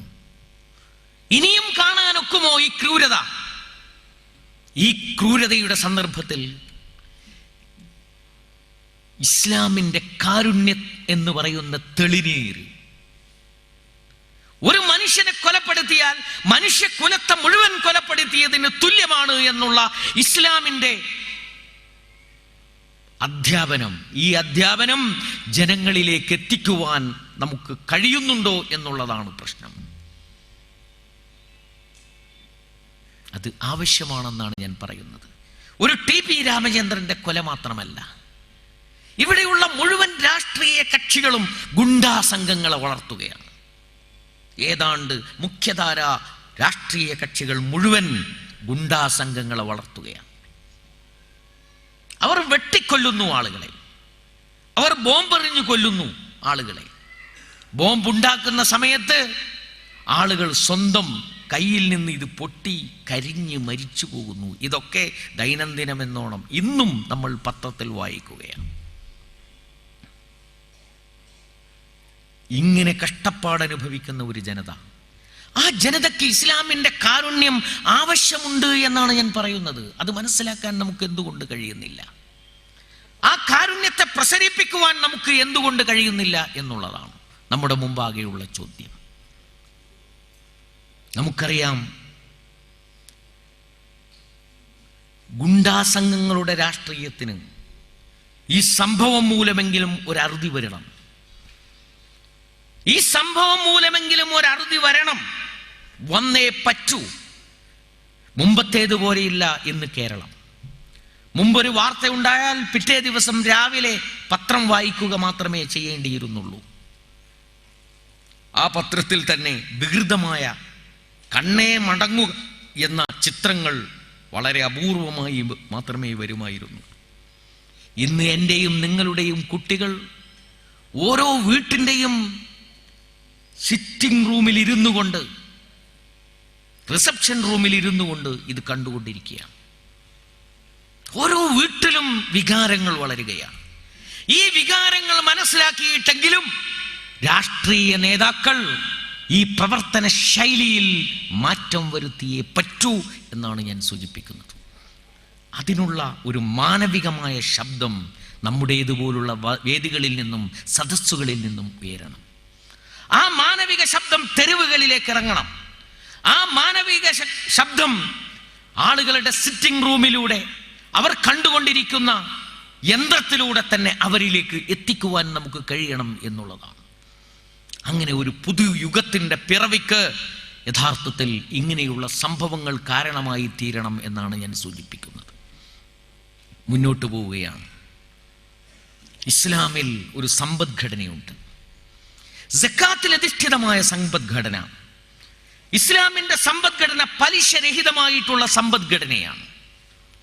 ഈ സമ്പദ്ഘടനയുടെ ഫലം ഈ രാജ്യത്തിലെ ജനങ്ങൾക്ക് കിട്ടണം. കാരണം ഈ നാട്ടിൽ 40 കോടിയോളം വരുന്ന ജനത അരപ്പട്ടിണിക്കാരും മുഴുപ്പട്ടിണിക്കാരുമാണ് എന്ന് നിങ്ങൾ മനസ്സിലാക്കണം. 40 കോടിയോളം വരുന്ന ജനത, അവർ ഗ്രാമീണരാണ്, അവർ കുടിവെള്ളമില്ലാത്തവരാണ്, അവർക്ക് ഭക്ഷണമില്ല, അവർക്ക് തെരുവ് വിളക്കുകൾ പോലുമില്ല, അവർക്ക് മണ്ണെണ്ണ വിളക്കുകൾ കൊണ്ടുപോലും വെളിച്ചം കാണാൻ കഴിയാത്തവരാണ്. അങ്ങനെയുള്ള 40 കോടി ജനതയുള്ള ഒരു രാജ്യത്ത് ഇസ്ലാമിൻ്റെ സമ്പദ്ഘടന കൊണ്ടുള്ള ഗുണം, ഇസ്ലാമിൻ്റെ സക്കാത്ത് വ്യവസ്ഥ കൊണ്ടുള്ള ഗുണം ലഭ്യമാകണം. അതവർക്ക് അവകാശപ്പെട്ടതാണ്. ആ അവകാശപ്പെട്ടത് അവരിലേക്ക് എത്തിച്ചു കൊടുക്കുവാൻ, ആ ആശയവും ആ സിദ്ധാന്തവും ആ സിസ്റ്റവും ആളുകളിലേക്ക് എത്തിച്ചു കൊടുക്കാൻ നമുക്ക് കഴിയുന്നുണ്ടോ എന്നുള്ളതാണ് നമ്മുടെ മുമ്പാകെയുള്ള പ്രശ്നം. ഇനിയും ആ ഇനത്തിൽ ഒരുപാട് പോയിന്റുകൾ പറയാൻ കാണും. ഞാൻ പറയുന്ന ഒരു കാര്യം ഇതാണ്: ഇസ്ലാമിൻ്റെ എല്ലാ ആശയങ്ങളും ഈ രാജ്യത്തിലെ ജനങ്ങൾക്ക് ആവശ്യമുണ്ട്. അത് ജനങ്ങളിലേക്ക് എത്തിക്കുവാൻ അള്ളാഹു നമ്മെ ചുമതലപ്പെടുത്തിയിട്ടുണ്ട്. റസൂലുള്ളാഹി സ്വല്ലല്ലാഹു അലൈഹി വസല്ലം നമ്മെ ചുമതലപ്പെടുത്തിയിട്ടുണ്ട്. ഈ ചുമതല നമ്മൾ വഹിക്കുന്നുണ്ടോ എന്നുള്ളതാണ് നമ്മുടെ മുമ്പാകെയുള്ള ചോദ്യം. وَكَذَلِكَ جَعَلْنَاكُمْ أُمَّةً وَسَطًا لِتَكُونُوا شُهَدَاءَ عَلَى النَّاسِ وَيَكُونَ الرَّسُولُ عَلَيْكُمْ شَهِيدًا എന്ന് പറഞ്ഞ ആശയത്തിൻ്റെ പൊരുൾ നമ്മൾ മനസ്സിലാക്കണം. ഒരു കാര്യത്തിലൂടെ വെളിച്ചം വീശിക്കൊണ്ട് ഞാൻ ഈ സംഭാഷണം അവസാനിപ്പിക്കും. അതിതാണ്, ഞാൻ പറഞ്ഞല്ലോ, നമ്മൾ ഒരു ബഹുസ്വര സമൂഹത്തിൽ ജീവിക്കുന്നു. 3.5 കോടി ജനങ്ങളുള്ള ഒരു നാട്ടിൽ 85 ലക്ഷമായി നമ്മൾ ജീവിക്കുന്നു. ഈ 85 ലക്ഷം ജനങ്ങൾക്ക് വേണ്ടി നിലകൊള്ളണം. എങ്ങനെയാണ് ജനങ്ങൾക്ക് വേണ്ടി നിലകൊള്ളുക? ഒന്നാമതായി അവരുമായി സൗഹൃദം പുലർത്തണം. വർഗീയതയുടെയും സാമുദായികതയുടെയും മുഴുവൻ അതിരുകളും നമ്മൾ പൊളിച്ചു മാറ്റിക്കളയണം. ഒരു 5ാം മന്ത്രി വിഷയത്തിൽ മുമ്പൊന്നുമില്ലാത്ത വിധം ഒരു സാമുദായികമായ ധ്രുവീകരണം കേരളത്തിലുണ്ടായി. ടി.പി. ചന്ദ്രശേഖരൻ്റെ കൊല കൊണ്ട് എന്തെങ്കിലും നന്മയുണ്ടായിട്ടുണ്ടെങ്കിൽ ആ നന്മ ആ വലിയ സാമുദായിക ധ്രുവീകരണത്തിൻ്റെ ചർച്ചയിൽ നിന്ന് കേരളം അല്പം വഴുതി മാറി സഞ്ചരിച്ചു എന്നുള്ള ഒരു ഗുണം മാത്രം. ഏത് മഹാതിന്മകൾക്കും ഉണ്ടാകും ചിലപ്പോൾ ചില ഒറ്റപ്പെട്ട നല്ല ഗുണങ്ങൾ. പക്ഷെ ഞാൻ നിങ്ങളുടെ ശ്രദ്ധ അങ്ങോട്ട് കൊണ്ടുപോവുകയാണ്. യഥാർത്ഥത്തിൽ മുസ്ലിം ലീഗിനെ സംബന്ധിച്ചിടത്തോളം അവരുടെ സംഘടനാപരമായ ന്യായമായ ഒരാവശ്യം തന്നെയായിരുന്നു അത്. ആകെ 68 പേരല്ലേ MLA-മാരുള്ളത്, അല്ല 72 പേര്. അതിൽ 20 പേരും ലീഗുകാരാണ്.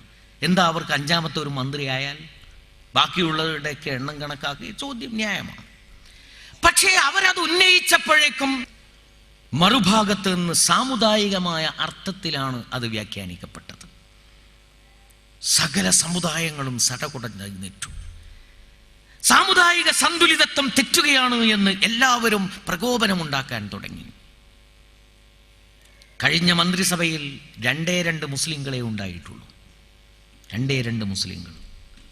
ആരെങ്കിലും പറഞ്ഞോ ഇത്ര മന്ത്രിമാരുണ്ടായിട്ട് 2 മുസ്ലിങ്ങളെയല്ലേ ഉള്ളത്, സാമുദായിക സന്തുലിതത്വം തെറ്റി എന്നാരെങ്കിലും പറഞ്ഞില്ല. ഇവിടെ 5 മുസ്ലിങ്ങൾ അല്ലെങ്കിൽ 6ാമത്തെ മുസ്ലിം വരുന്നു എന്ന് കാണുമ്പോഴേക്കും അത് സാമുദായികമായ സ്വഭാവത്തിൽ വ്യാഖ്യാനിക്കപ്പെട്ടു. മുസ്ലിം ലീഗ് എന്ന മതേതരം കാത്തു സൂക്ഷിക്കുവാൻ വേണ്ടി അതിൻ്റെ ചരിത്രത്തിൽ പെടഞ്ഞ് പരിശ്രമിച്ചിട്ടുള്ള, അതിനുവേണ്ടി ന്യായമായ കാര്യങ്ങളിൽ പോലും വിട്ടുവീഴ്ച ചെയ്തിട്ടുള്ള ഒരു പ്രസ്ഥാനം ഏറ്റവും സാമുദായികതയുള്ള, ഏറ്റവും വർഗീയ ചുവയുള്ള ഒരു പ്രസ്ഥാനം എന്നുള്ള നിലയിൽ ഇവിടെ അവതരിപ്പിക്കപ്പെട്ടു. ബഹുമാന്യനായ കുഞ്ഞാലിക്കുട്ടി സാഹിബ് ചന്ദ്രികയിലും മാതൃഭൂമിയിലുമൊക്കെ ലേഖനങ്ങൾ എഴുതിയപ്പോൾ ഞാനത് വായിച്ചു. അദ്ദേഹം എത്ര ദുഃഖത്തോടു കൂടിയാണ് പറഞ്ഞത് കാര്യങ്ങൾ എന്ന് നിങ്ങളും വായിച്ചിട്ടുണ്ടാകും എന്ന് ഞാൻ മനസ്സിലാക്കും. എന്തു പറ്റിപ്പോയി? ഞങ്ങളെക്കുറിച്ചാണോ ഇവരിത് പറയുന്നത്? അത് അടിവരയിടേണ്ട ഒരു ചോദ്യമാണ്.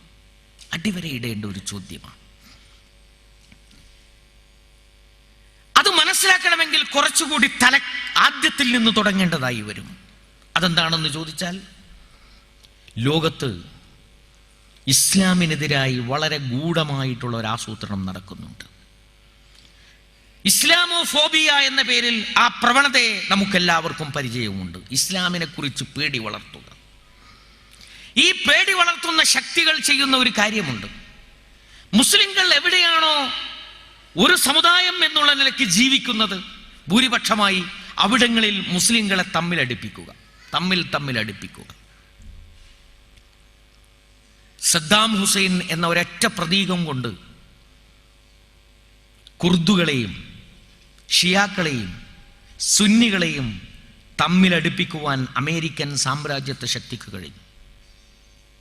സദ്ദാമിനെ ഉയർത്തിക്കാണിച്ചുകൊണ്ടാണ് അത് ചെയ്തത്. ഇന്നും ആ പരസ്പര ശത്രുതയിൽ നിന്ന്, ഇവർ വിത്തുപാകിയ ആ ശത്രുതയിൽ നിന്ന് രക്ഷപ്പെടുവാൻ ആ സമൂഹത്തിന് കഴിഞ്ഞിട്ടില്ല എന്ന് നിങ്ങൾ ഓർക്കണം.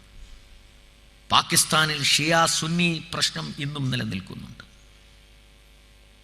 പാശ്ചാത്യരുടെ പരിശ്രമഫലമായിട്ടുണ്ടാകുന്ന പരസ്പര സംഘട്ടനങ്ങളാണ്. ഇത് നമുക്കെല്ലാവർക്കും അറിയാം. എന്നാൽ മുസ്ലിങ്ങൾ പരസ്പരം സൗഹാർദ്ദത്തോട് കൂടി മറ്റുള്ളവരുടെ ഇടയിൽ ജീവിക്കുന്ന പ്രദേശങ്ങളുണ്ട്. ആ പ്രദേശങ്ങൾക്ക് ഏറ്റവും നല്ല മാതൃക കേരളം തന്നെയാണ്. കേരളം പോലെ മതസൗഹാർദ്ദം നിലനിൽക്കുന്ന ഒരു പ്രദേശം ഭൂലോകത്തുണ്ടോ എന്നറിയില്ല. മുസ്ലിങ്ങൾ ഇതര സമൂഹങ്ങളുമായി സമാധാനപരമായി സഹവർത്തിച്ചു കൊണ്ടിരിക്കുന്നു. ഒരു വർഗീയതയും മുസ്ലിങ്ങളിലില്ല. പക്ഷേ മുസ്ലിങ്ങളെയും മറ്റു ജനവിഭാഗങ്ങളെയും പരസ്പരം മാറ്റി നിർത്താൻ വളരെ ഗൂഢമായ പരിശ്രമം ഈ കേരളത്തിലും നടന്നുകൊണ്ടിരിക്കുന്നുണ്ട്.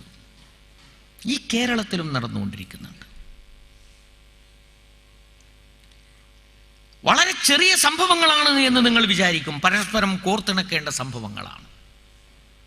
കാശ്മീരിൽ വെച്ച് 4 ആൾ കൊല്ലപ്പെട്ടു എന്നൊരു വാർത്തയുണ്ടായിരുന്നു. കേരളീയരായ 4 പേർ കാശ്മീരിൽ കൊല്ലപ്പെട്ടു എന്ന വാർത്തയുണ്ടായിരുന്നു. അതിൽ കൊല്ലപ്പെട്ട ഒരാളുടെ മാതാവ് പറഞ്ഞു, അവൻ രാജ്യദ്രോഹിയാണ്, എനിക്കവൻ്റെ മുഖം കാണണ്ട എന്ന്. വലിയൊരു കാര്യം തന്നെയാണ്. ഇവിടെ നിന്ന് ഇന്ത്യ ഗവൺമെന്റിനെതിരെ യുദ്ധം ചെയ്യാൻ കാശ്മീരിലേക്ക് ആയുധമെടുത്ത് ഒരുത്തൻ പോയിട്ടുണ്ടെങ്കിൽ അത് രാജ്യദ്രോഹം തന്നെയാണ്. രാജ്യസ്നേഹിയായ ഒരു മാതാവിന് അങ്ങനെ പറയാം. അതിനെ നാം ശ്ലാഘിക്കണം. അതേ അവസരത്തിൽ ഈ പോയയാൾ എന്നാണ് പോയത്? അയാൾ എങ്ങനെയാണ് കാശ്മീരിലെത്തിയത്? കാശ്മീരിലേക്ക് അവരെ കൂട്ടിക്കൊടുത്തത് ആരാണ്? കാശ്മീരിലേക്ക് എത്തിയത് ജീവനോടുകൂടിയാണോ മരിച്ചിട്ടാണോ? കാശ്മീരിൽ എത്തി എന്നതിന് എന്തെങ്കിലും തെളിവുണ്ടോ? എപ്പോഴെങ്കിലും അയാൾ ആയുധം ധരിച്ചിട്ടുണ്ടോ? അയാളുടെ ശരീരത്തിൽ എവിടെയാണ് മുറിവുകൾ ഉണ്ടായിരുന്നത്? എവിടെയാണ് അയാൾക്ക് വെടിയേറ്റിരുന്നത്?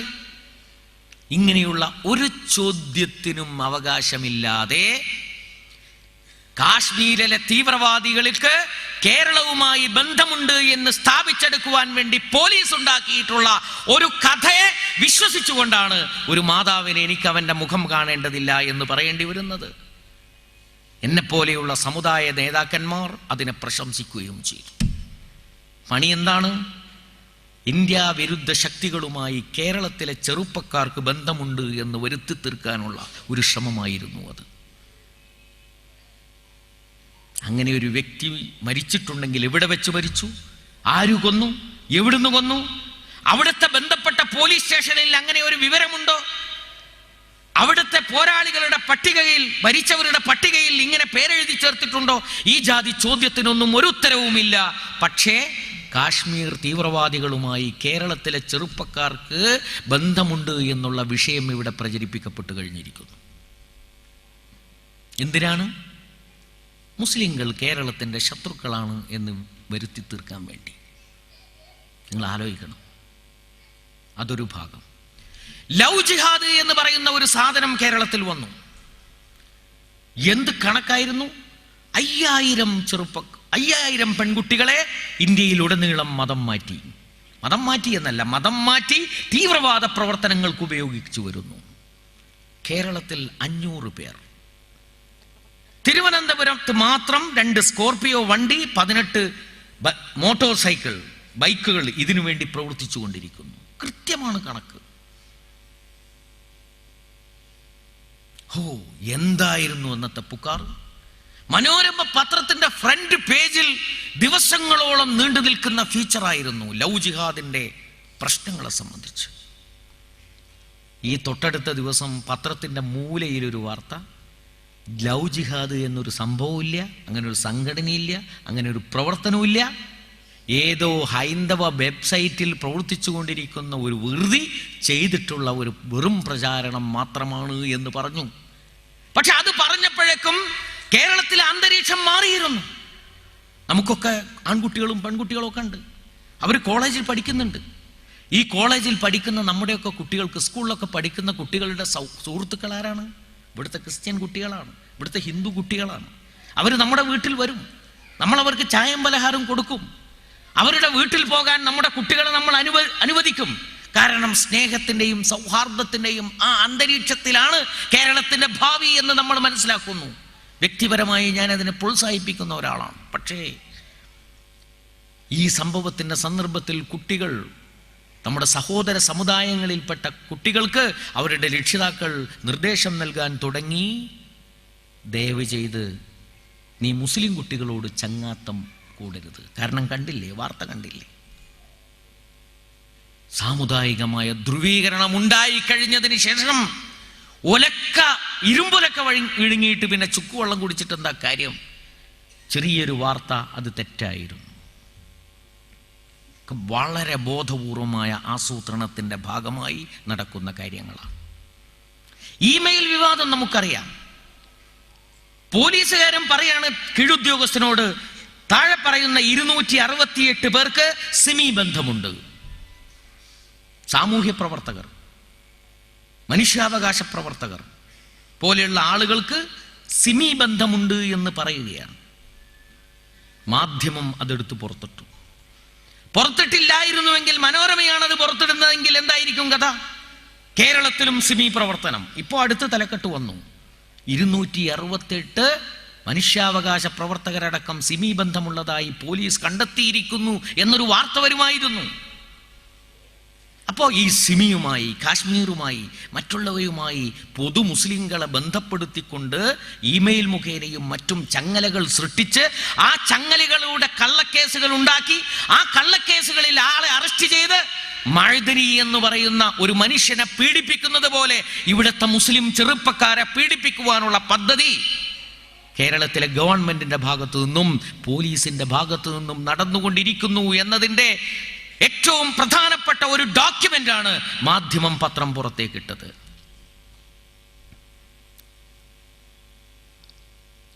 പക്ഷെ അത് നമുക്ക് വേണ്ട വിധം മനസ്സിലാക്കാൻ കഴിഞ്ഞില്ല. കാരണം ഇതൊക്കെ ലക്ഷണങ്ങളാണ്. ആ ലക്ഷണങ്ങളുടെ ഒരു പരിസമാപ്തി എന്നുള്ള നിലയിലല്ല, ഒരു തുടർച്ച എന്നുള്ള നിലയിലാണ് 5ാം മന്ത്രി എന്ന് പറഞ്ഞപ്പോഴേക്കും കേരളത്തിലെ മുഴുവൻ ജനതയും മുസ്ലിം ലീഗിനെതിരെ തിരിഞ്ഞത് എന്ന് നമ്മൾ മനസ്സിലാക്കണം.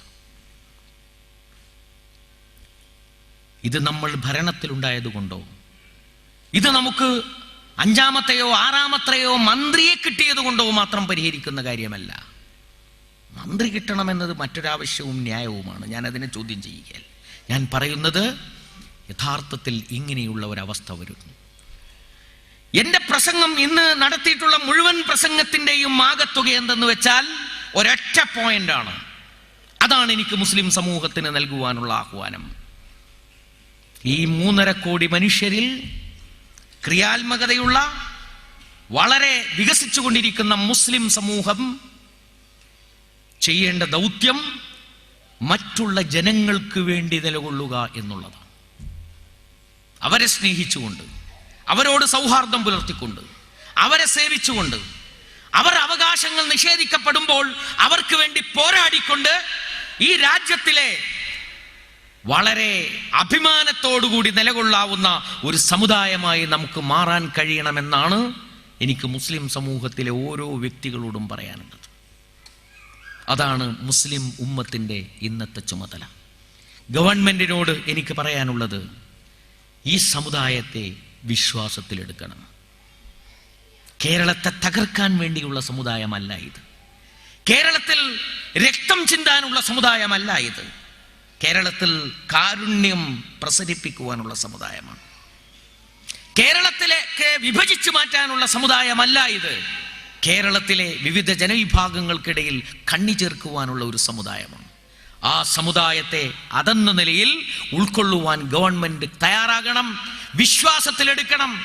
ഇത്തരത്തിലുള്ള ഈ കുബുദ്ധികളുണ്ടല്ലോ, അവരുടെ ഇമെയിൽ ചോർത്തി, അവരുടെ വിവരങ്ങൾ ശേഖരിച്ച് അവരെ നോട്ടപ്പുള്ളികളാക്കി മാറ്റി അവരെ ശത്രുപക്ഷത്ത് മാറ്റി നിർത്തി കൈകാര്യം ചെയ്യുന്ന രീതി, ആ രീതി സ്വീകരിക്കുന്ന കുബദ്ധികൾ ഒരുപക്ഷെ ഗവൺമെന്റിലും മറ്റുമുണ്ടാകാം.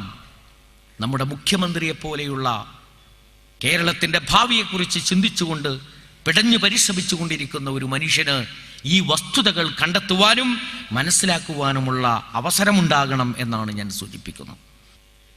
പറയുന്ന വാക്കുകൾ ശ്രദ്ധിച്ചു കേൾക്കുക, അതിൽ നിന്ന് ഏറ്റവും നല്ലതിനെ പിൻപറ്റുക.